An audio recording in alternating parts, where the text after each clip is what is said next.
Hello and welcome to my video of cute nail designs. This is a client that waited 6 weeks to come in and get her refill done. She's brought me a inspirational photo of a really cute summer design. So I'm going to first off do a refill on her, and then I will show you how I do the nail art. The first thing I like to do is remove all of the previous design and most of the bulk of the builder gel. This will just allow to show me any lifting that may have occurred in that time, which there was a little bit. You can't really see it, but up close you can.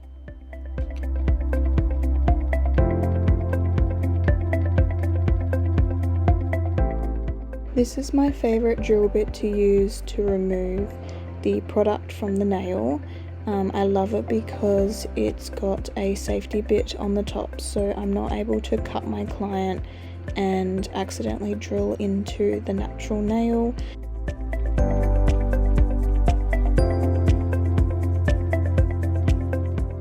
All the tools and products I'll be using today I will pop in the description for you, so you can check out the links for those, and I can even give you a discount code for the Peachy Nail Supply website.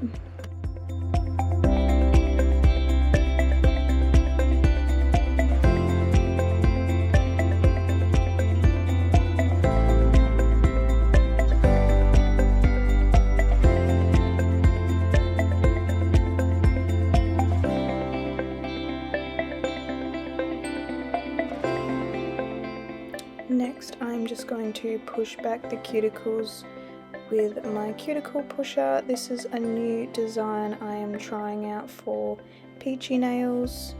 I just felt like the old version that I had on my website were giving, Shein, so I wanted them to feel a little bit more luxurious, so I'm looking at getting those. So that was a nice little tester for me. The next step is the flame drill bit. This is my favorite to use to open up the cuticle pocket and get all of the dead skin from under the nail. And yeah, I just really love this bit. I also use this on every single client. You can also get these from peachynails.com.au. and yeah, so I do that in forward, and then I pop my drill on reverse, and I do from center to right. And you just want to be sure that you're not so much drilling in on the actual nail, but more so the skin that's attaching itself to the nail to open up that pocket. Then we're just going to use the mini sanding band from, again, Peachy Nails. So this is a 180 grit file. I just find that is perfect grit to buff up the surface, but also not so harsh that it's going to cause damage. I also wanted to mention, please excuse my electric drill. This was my old one I had to whip out as my trusty Amazon drill decided to cark it. So I am waiting to get a new one in the mail.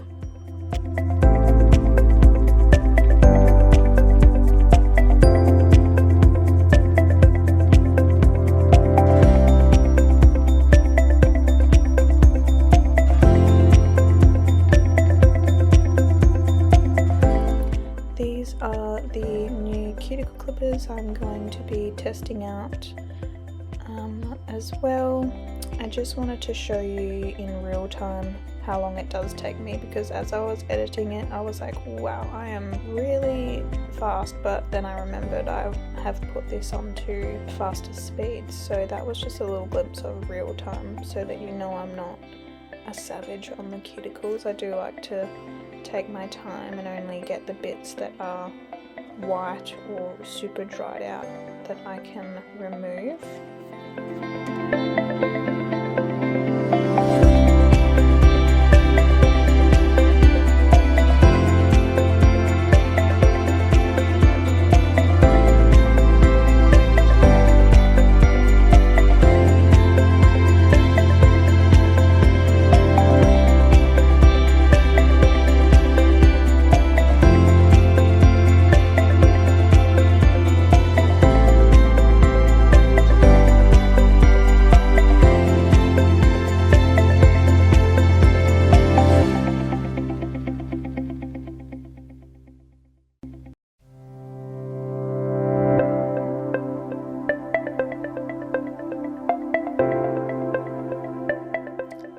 next on the list is to hand file. I like to do this so that I am not wasting time after applying the gel and doing it. I do still do a little bit of hand filing, but this is to completely change the shape. She came in with more oval nails and she asked them to be a little bit more almond / stiletto, so I like to do that, and then it saves me a lot of time afterwards.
Dust off the nails, I like to use a little nail brush with some acetone. This is what I use to dehydrate the nail before applying the primer.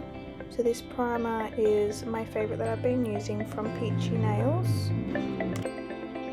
Next, I like to apply base coat. This just helps with the adhesion and help make the nails last as long as possible.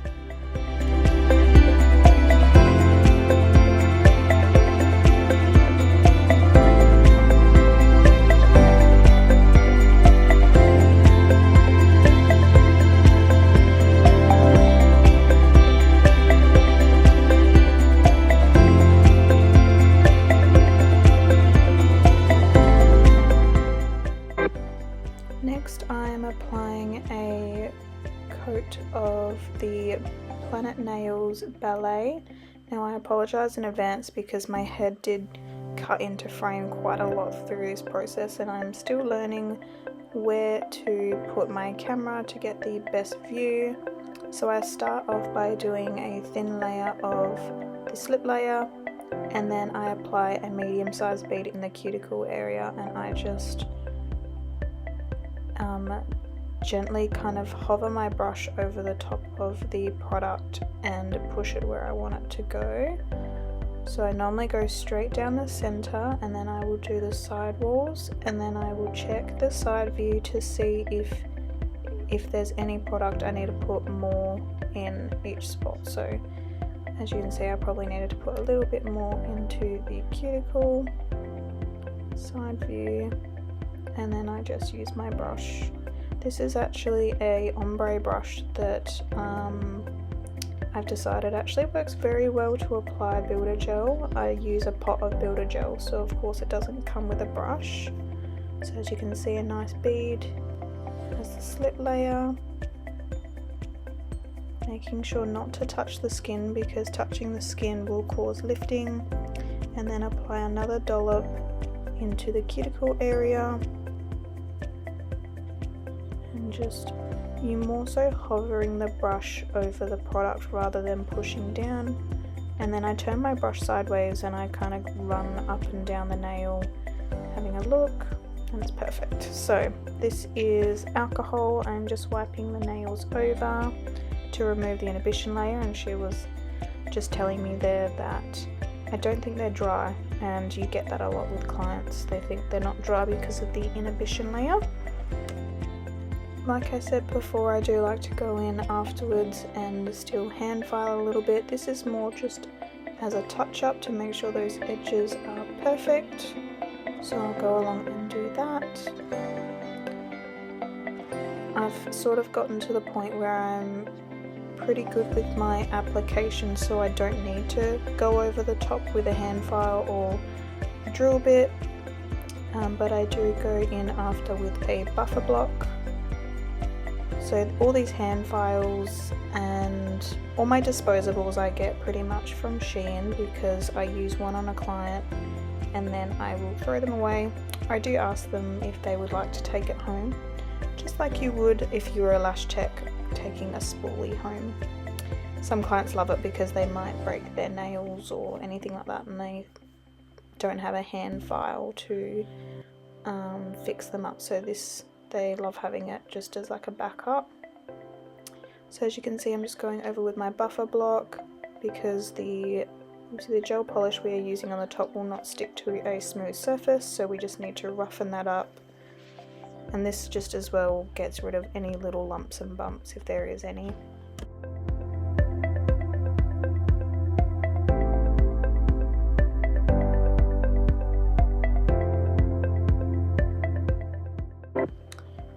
Now I'm just wiping it over with alcohol again and getting rid of any dust and debris.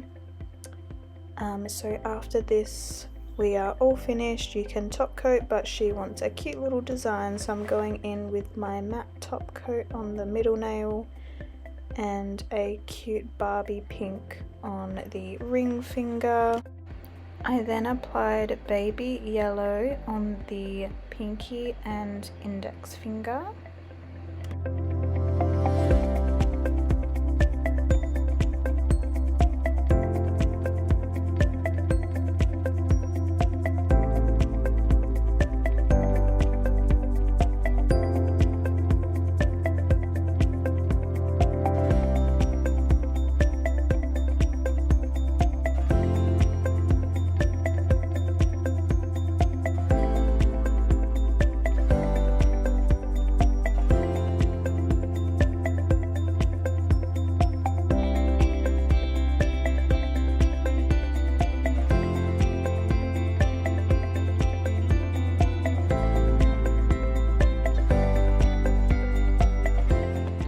So with doing flowers, I like to use my dotting tool to pick where exactly the ends of my petals are going to be.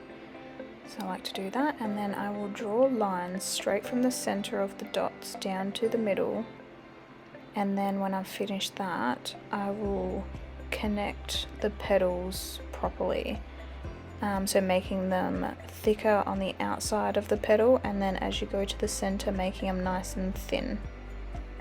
You don't want to make it so it looks thick all the way down the petal, because then it just starts looking like a bit of a starfish. I hope that makes sense.